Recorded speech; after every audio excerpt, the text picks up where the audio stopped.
네, 우리 옆에 보면서 인사하겠습니다. 잘 오셨습니다. 예, 우리 한 번 더 인사하겠습니다. 수고 많으셨습니다. 예, 지난 한 주간도 정말 수고 많으셨고, 또 새로운 한 주간을 시작하는 이 첫날, 우리가 부활을 기념하는 이 안식 후 첫날 주일에 함께 예배드리면서 이 부활의 능력으로 하나님 앞에 나아갈 수 있는 것이 우리의 복임을 믿습니다.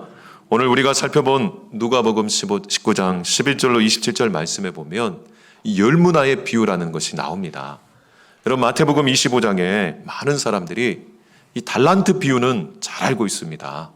그런데 누가복음 19장에 이 문화 비유는 우리가 많은 경우 놓치고 또 생소하게 여길 때가 참 많습니다.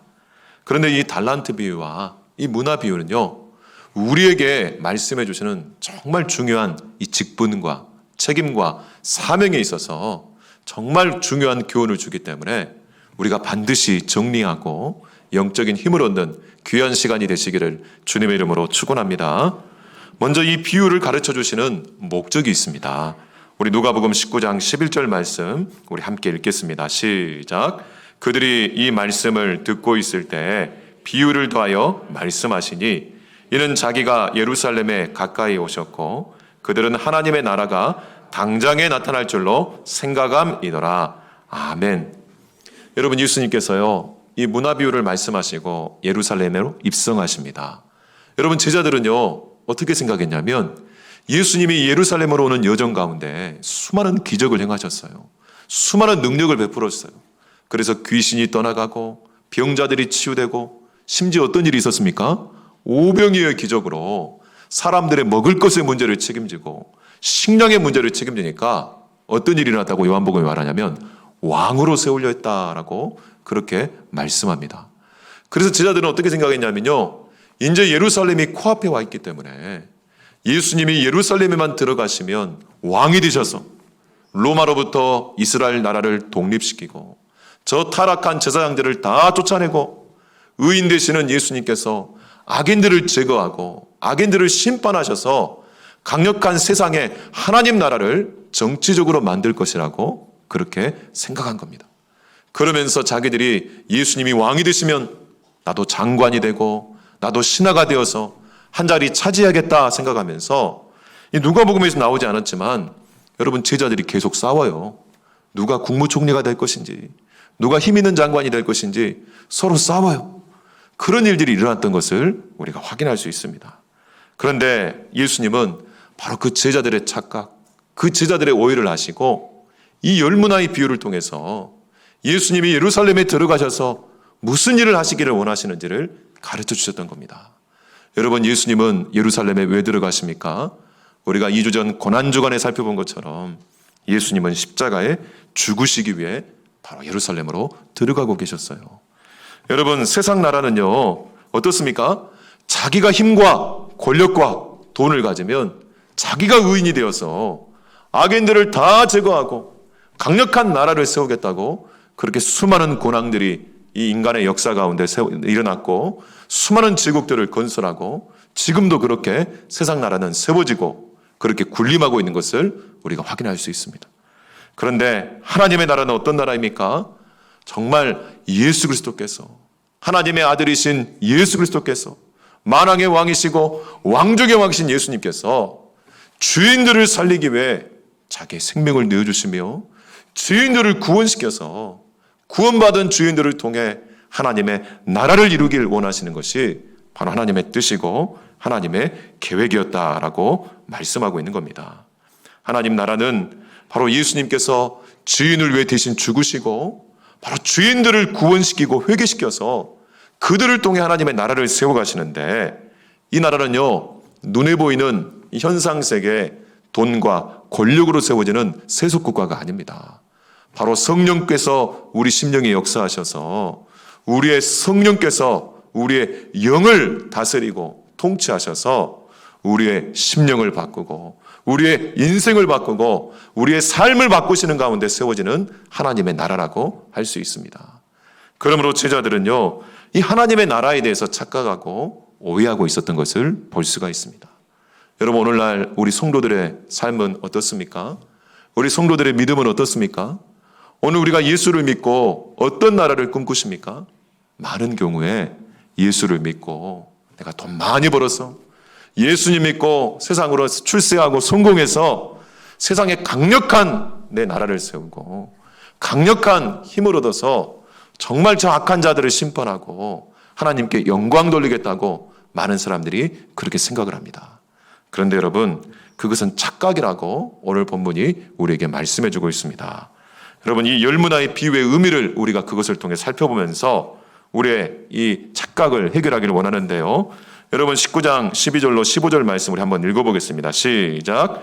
이르시되 어떤 귀인이 왕위를 받아가지고 오려고 먼 나라로 갈 때 그 종 열을 불러 은화 열무나를 주며 이르되 내가 돌아올 때까지 장사하라 하니라.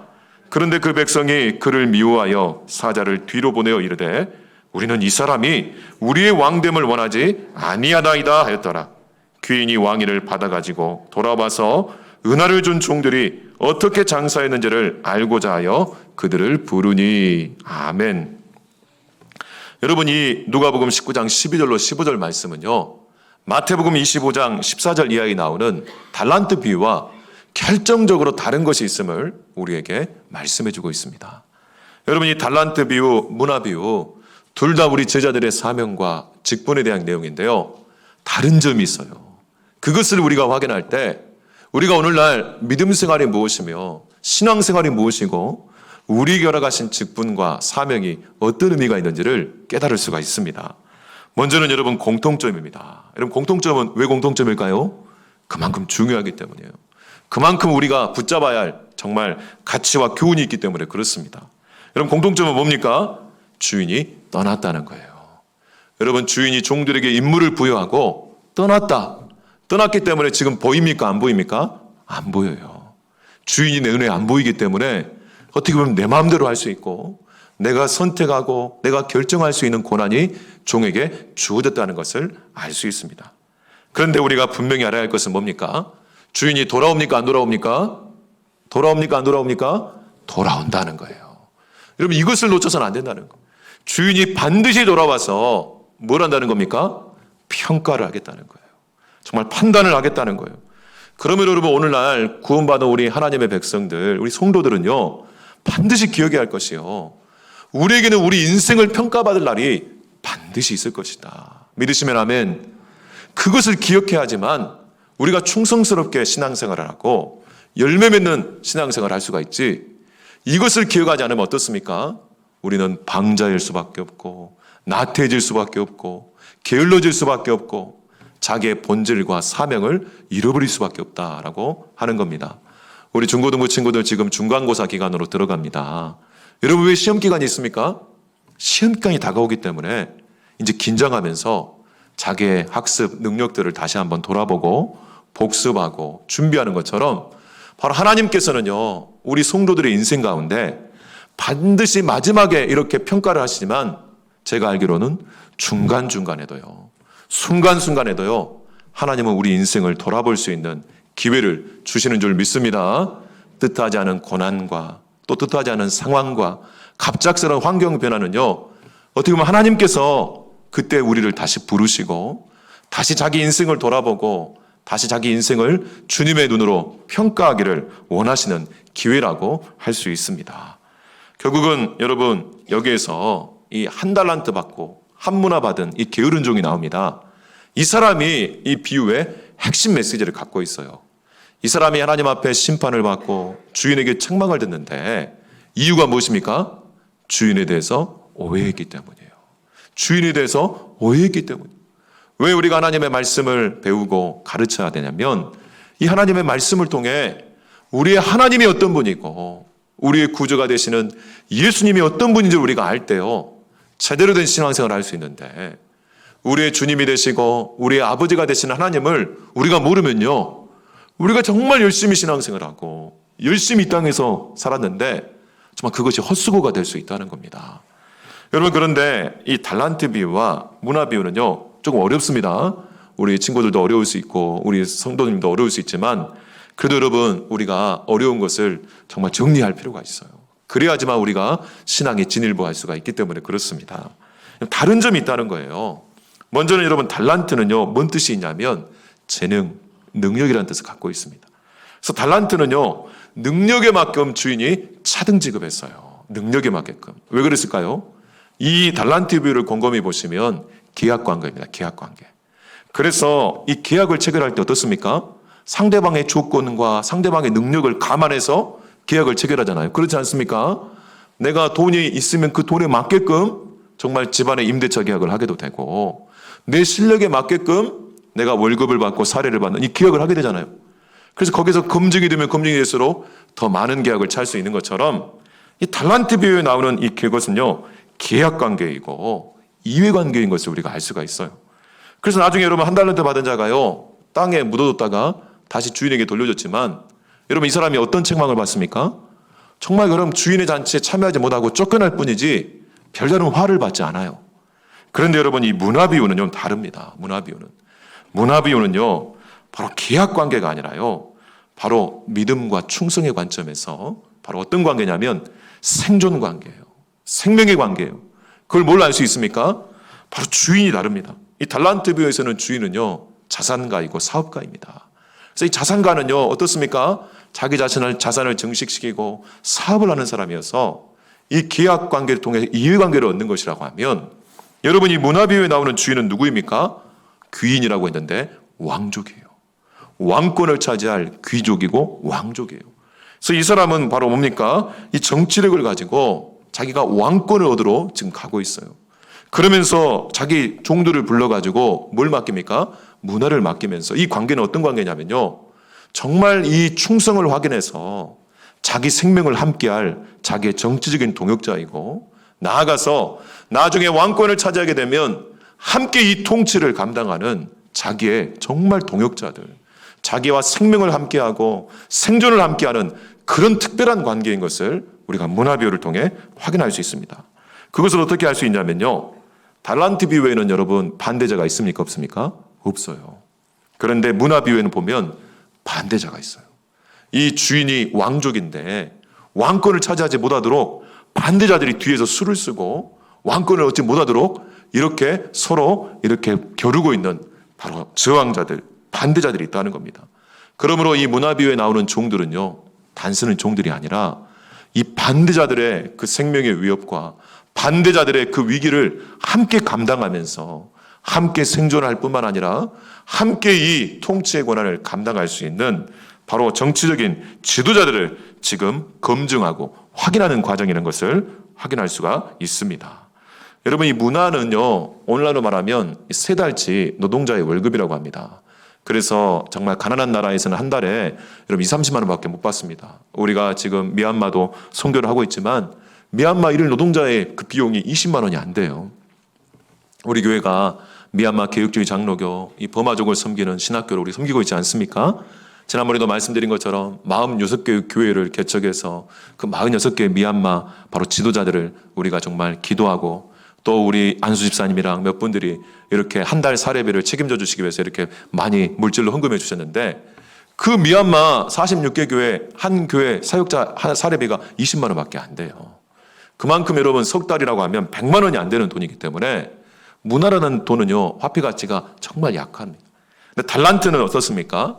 우리나라 시세의 금의 무게에 해당하는 건데 최소 20억, 그리고 보통 평균적으로 60억 되는, 그러니까 여러분이 한 달란트가 적은 돈이 아닙니다. 한 60억 되는 돈이에요. 어마어마한 돈이에요. 근데 이 한 달란트 받은 자는 왜 땅에다 묻었을까요? 바로 자기는 한 달란트 60억 받았는데 비교를 하는 거예요. 옆에 사람 보니까 120억 받고 있고 또 옆에 사람 보니까 300억 받고 있어요. 그러니까 비교하면서 자기의 실력을 생각하지 않고, 자기의 재능을 생각하지 않고, 자기의 책임을 생각하지 않고, 옆 사람이 많이 받았다고 그걸로 비교하는 순간 그걸 땅에 묻어버리는 걸 볼 수 있어요. 왜 땅에 묻었을까요? 그만큼 많은 돈이기 때문에 그렇습니다. 근데 여러분 이 문화 비유에서 나오는 문화는요, 여러분 석 달 월급이라고 하면 100만 원이 안 되는 돈일 수 있고, 어떻습니까? 정말 적은 돈이에요, 달란트 비하면. 근데 여러분 이 장사를 하라고 해가지고 이 달란트 문화를 받았는데, 이 하인이 보니까요, 이 100만 원도 안 되는 돈을 가지고 장사를 하니까 정말 웃기는 거예요. 아니 이 돈으로 무슨 장사를 하란 말인가. 게다가 이 장사를 하는데 주인의 이름으로 장사를 하는데 주인을 반대하고 주인의 왕권을 찬탈하는 것을 거부하고 그렇게 생명의 위협을 갖고 있는 그런 반대자리에 있는 곳에서 장사를 해야 되는 거예요. 아니 내가 기껏 100만 원도 안 되는 돈에 내 생명을 걸고 주인의 명령에 따라서 이걸 장사해야 되나?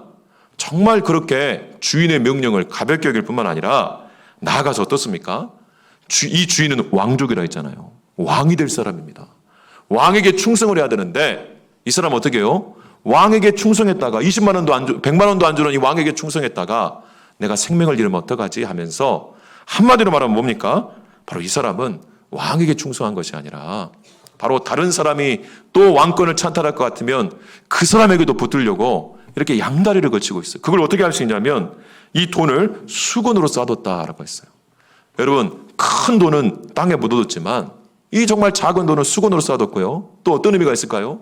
분위기 봐서 자기 주인이 약해질 것 같고 왕권을 못 얻을 것 같으면 바로 던져버리고 다른 쪽으로 가겠다고 하는 정말 그런 임시 방편으로 가운데서 줄다리기를 하고 계산을 하고 있는 모습을 이 한문화를 받은 자를 통해서 우리가 확인할 수 있습니다. 결정적으로 여러분 불충한 자들이 나중에 어떤 처우를 받습니까? 한 달란트 받은 자는 주인의 잔치에 참여하지 못하고 계약 관계를 불이행했기 때문에 그냥 그 계약으로부터 제외되는 것으로 끝났지만 이 한문화를 받은 사람은 어떤 게요? 그 정도가 아닙니다. 반역한 거예요. 왕을 모시지 않고 양다리를 재고 다른 사람에게 충성을 가는 순간 이 사람은 반역을 꿈꾸는 것이고 나중에 왕이 왕권을 가지고 등극해서 이렇게 군림할 때 이 사람은 왕을 반대했던 자들과 함께 사형에 처해지고 심판을 받아 죽임을 당하는 비참한 꼴이 될 것이라고 말씀하고 있는 겁니다. 여러분 이 열문화의 비유를 예수님은요 십자가를 지기 위해 예루살렘에 들어가기 직전에 제자들에게 말씀해 주셨어요. 무슨 말입니까? 이제 예수님의 부르심을 받고 예수님을 믿고 구원받은 우리 하나님의 사람들, 예수님의 제자들은 어떻게 사는 자들입니까? 예수님과 생명을 함께하는 자들이고요. 예수님께 충성을 다해야 할 자들이고 우리는 여러분 세상 사람들처럼 양다리를 거쳐서 간보면서 예수님을 믿었을 때 내가 손해 안 볼까? 여러분 이런 사람은 어떡할까요? 조금만 고난이 오고 조금만 위기가 오면요 바로 뒤로 빠집니다. 그리고 정세를 살펴요. 그리고 예수님이 코너에 몰릴 것 같으면 바로 등져버리는 거예요. 누가 그랬습니까? 예수님의 12제자 중 한 명이었던 가룟 유다가 그랬어요. 가룟 유다는 왜 3년 동안 예수님을 따라다녔습니까? 예수님의 기적을 보았거든요. 예수님의 그 먹고 사는 문제를 해결하는 능력을 보았거든요. 여기에 붙으면 내가 이권을 얻고 내가 출세할 수 있겠다는 생각이 있는데 나중에 이 사람이 보니까요 대제사장을 등지고 또 정치 실력자를 등지면서 예수님이 십자가에 달려 죽을 것을 이 가룟 유다는 똑똑한 사람이었기 때문에 미리 판단을 하고 빠지기로 결정한 겁니다. 빠지면서 자기가 제자였기 때문에 오히려 자기가 앞장서서 마치 매국노처럼 앞장서서 자기가 정말 자기 과오를 많이 한다듯이 예수님을 직접 팔겠다고 그렇게 나서가지고 결국 구원으로부터 멀어질 뿐만 아니라 비참하게 그 인생을 끝난 것을 우리가 지난 고난주간에 살펴본 것처럼 오늘도 마찬가지입니다. 예수님은 예루살렘에 무엇하러 들어가십니까? 십자가에서 죽으시러 들어갈 때 이 예수님의 십자가를 같이 지고 이 생명을 같이 나누면서 예수님께 충성하여서 정말 이 부활의 권능 가운데 하나님의 복음의 역사를 감당할 그 진짜 제자들을 예수님은 부르고 계신다는 것을 우리가 확인할 수 있습니다. 나중에 여러분 이 열문화를 정말 충성스럽게 감당했던 종들에게 이 주인은 어떻게 합니까? 번 돈을요 뺏어가지 않습니다. 다 그들에게 주고요. 심지어 어떤 권한을 줍니까? 고을들, 도시들을 다스릴 수 있는 나라의 통치 권한을 그들에게 다 주는 것을 볼 수 있어요. 여러분 우리가 예수를 믿는다고 하는 것은 무엇입니까? 우리의 생명을 거는 겁니다. 믿으시면 아멘. 간보는 것이 아니에요. 계산하는 것이 아니에요. 내가 세상적인 출세와 성공에 도움되면 예수님께 붙었다가 내 출세와 성공에 뭔가 정말 지장이 있고 손해를 볼 것 같으면 뒤로 빠지는 그런 것이 아니라는 거예요. 여러분 이 열문화의 비유는 우리에게 정말 믿음의 본질이 무엇인지를 가르쳐주고 있습니다. 그것을 우리 누가복음 19장 26절, 27절 말씀에서 확인할 수 있는데요. 우리 함께 같이 읽어보겠습니다. 시작. 주인이 이르되 내가 너희에게 말하노니 무릇 있는 자는 받겠고 없는 자는 그 있는 것도 빼앗기리라. 그리고 내가 왕됨을 원하지 아니하던 저 원수들을 이리로 끌어다가 내 앞에서 죽이라 하였느니라. 아멘. 여러분 무슨 말입니까? 여러분 정말 예수를 믿는다는 이 믿음은 뭐냐라고 하는 거예요. 여러분 믿음은요 바로 충성입니다. 충성. 왕 대신 예수님께 우리의 충성을 드리는 게 믿음이에요. 여러분 이 피델리스라고 하는 이 헬라어 단어는요 바로 충성을 의미합니다. 그러니까 예수를 믿을 때 구원받는다고 하는 것은 원래 원뜻은 뭐냐면 예수님께 충성할 때 우리가 구원을 받는다는 원뜻을 갖고 있어요. 그런데 이것이 17세기 철학사조가 발달하고 관념론이 발달하면서 이 지식과 이 행동이 분리가 되면서 사람들이 어떻게 합니까? 지식이 넘쳐나니까 지식을 많이 알고 있으면 자기가 그렇게 행동하는 것을 착각해요. 그래서 여러분 어떻습니까? 이 시대를 움직이는 결정적인 지도자들이요. 학자들이 많을 것 같지만 학자들은 별로 없고 다 군인들입니다. 왜 그럴까요? 군인들은 자기 지식에 자기 생명을 걸거든요. 지식에 자기 인생을 걸거든요. 명령의 한마디에 복종하거든요. 근데 학자들은 어떻습니까? 수많은 지식을 갖고 있지만 가룟유다처럼 간보는 거예요. A설이 있고 B설이 있고 계속 계산하는 거예요. 절대로 움직이지 않고 착각합니다. 그 많은 지식이 있기 때문에 자기가 그렇게 사는 것처럼 착각해요. 여러분 우리나라에 복음이 들어온 지 130년이 지났고 이제는 우리나라에 수많은 신학 박사들이 있고 신학 교수님들이 있고 훌륭한 해외 유학파 목사님들이 넘쳐나지만 왜 이 강력한 복음의 능력이 우리에게 없을까요? 아는 지식은 넘쳐나지만 그 아는 지식에 자기 생명을 걸지 않거든요. 자기가 순종하지 않거든요. 그런데 여러분 130년 전에 선교사님들이 이 지역 가운데 복음을 증거했을 때는요. 모르지만 우리 믿음의 선배들은 어떻게 했습니까? 그 한 가지 믿음의 지식에 자기 생명을 걸고 집안에서 멸문지화를 당하고 집안에서 목숨이 끊어지는 그 순교의 위기에서도 충성스럽게 주님께 나아갔기 때문에 하나님의 놀라운 복음의 역사가 지난 130년 동안 우리나라에 이루어진 것을 믿습니다. 그러면 여러분 믿음은요 바로 왕 대신 주님께 충성하는 거예요. 영접하는 자 곧 그들에게는 하나님의 자녀가 되는 권세를 주셨다 했는데 이 영접이 어떤 뜻이냐면요 헬라어에 왕으로 내 마음에 모시는 것을 말해요. 여러분 왕으로 내 마음에 모시는 것이에요. 그리고 성경에 나온 구원의 의미를 뭔지 아십니까? 내 안에 왕 되신 예수님께서 나를 온전히 통치하고 다스리는 상태. 이게 바로 구원이에요.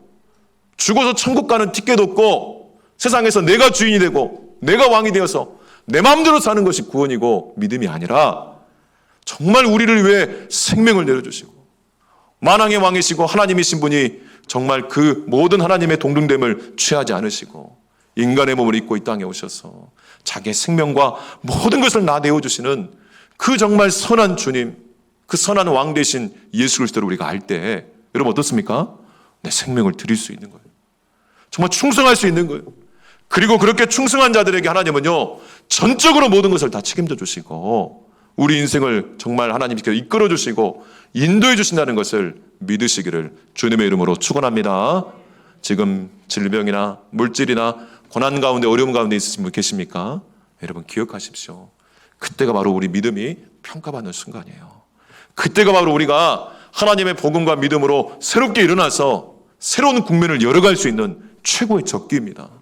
그래서 그때 여러분 기도해야 되고요. 그때 우리가 믿음으로 충성해야 되는데 많은 경우에 어떻습니까? 시험 기간이 다가오고 결정적인 취직 순간 그때 여러분 기도하기 교회 와서 기도해야 되는데 우리 고3 수험생들 어떻습니까? 시험 기간이 다가오고 결정적인 순간이 다가오면 교회를 떠나는 거예요. 인간적인 방법을 찾는 거예요. 세상에서 뭔가를 찾겠다고 돌아다니는 거예요. 그게 아닙니다. 정말 우리가 하나님 앞에 충성함으로 주님께 우리 인생을 맡기기를 주님의 이름으로 축원합니다. 무릇 있는 자는 받겠고 무슨 말입니까? 이 문화라고 하는 것은 우리에게 주신 동일한 믿음의 기회를 말합니다. 우리가 보기에는 아무것도 아닌 것 같고 세상적으로 별 가치가 없는 것 같지만 아니에요. 믿는 자들에게는 이런 표적이 따르리니 지난 주일에 우리가 마가복음 16장 16절이라 믿는 자들이 주시는 권세를 우리가 살펴보지 않았습니까?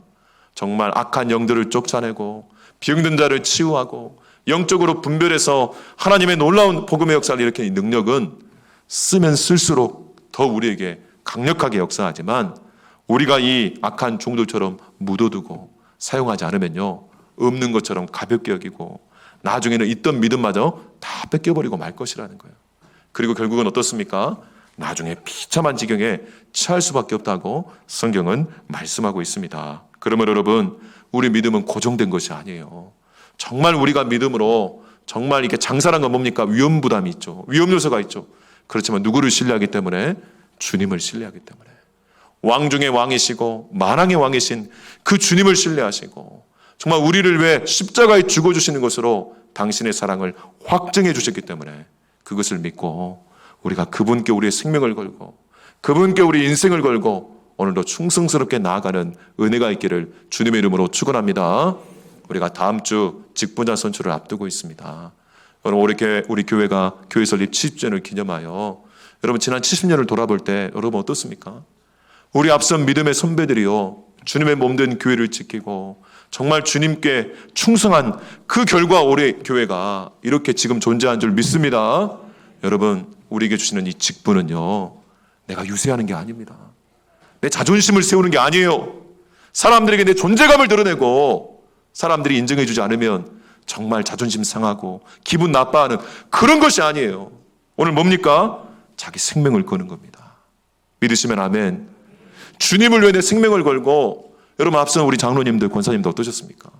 교회 위기 때마다 자기 재산을 걸고 자기 생명을 걸고 교회를 지키고 주님의 몸된 교회를 지켜주셨기 때문에 오늘 우리 교회가 이렇게 존재할 수 있었던 것처럼 이후로도 주님의 몸된 교회를 위해 내 생명과 재산과 내 인생을 걸고 하나님 충성하겠습니다 라고 정말 서약하고 결단하는 것이 바로 직분자 선출입니다. 제가 직분자 선출 전에 이 동의서를 요구한 것이 무엇입니까?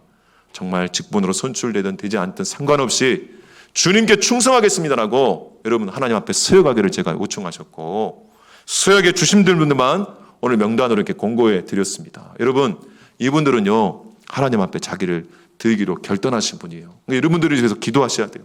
그리고 여러분 다음 주에 선출 결과와 상관없이 이분들 가운데 하나님께서 놀랍게 역사할 줄 믿습니다. 선출되어도 그것이 십자가입니다. 왜 어떤 십자가일까요? 내가 교만하지 않고 주님께만 충성하며 나를 과시하고 사람들에게 나를 드러내려고 하는 그 십자가를 지는 것이고 혹 안 되셨더라도 정말 그 수치감과 자존심 상한 그게 십자가예요.